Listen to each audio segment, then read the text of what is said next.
We say a narrative is the durable story you tell about yourself or your brand that is rooted in your values.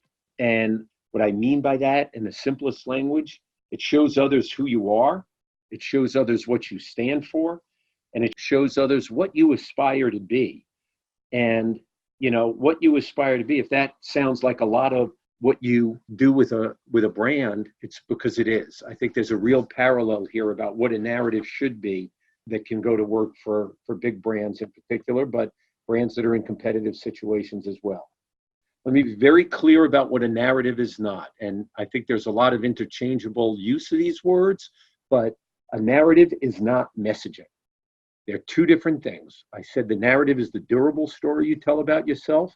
It doesn't mean it's immutable, but it largely is. But messaging is much more situational. It's about how you adapt your narrative to different situations. You may be facing, as a brand, very positive situations one day, reactive situations the next. At the most problematic, you might be facing a crisis, and we've done work in all three of these areas for the brands that we've worked in over the years. So your messaging grows out of your narrative. They're not separate and distinct. They are interrelated and have to work together. The messaging, though, is how you really animate your strategy. It's how you communicate your customer proposition. It's how you manage short-term situations. It's not your brand story. A narrative is more than that. A brand story is your biography.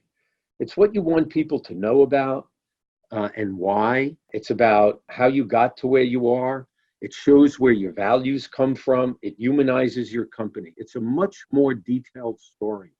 And I think for a lot of brands also, if you've ever worked on one of these brands that have done these exercises, sometimes your origin story is the most important story you tell. And that's your biography. That's the equivalent of what a politician does with his or her story.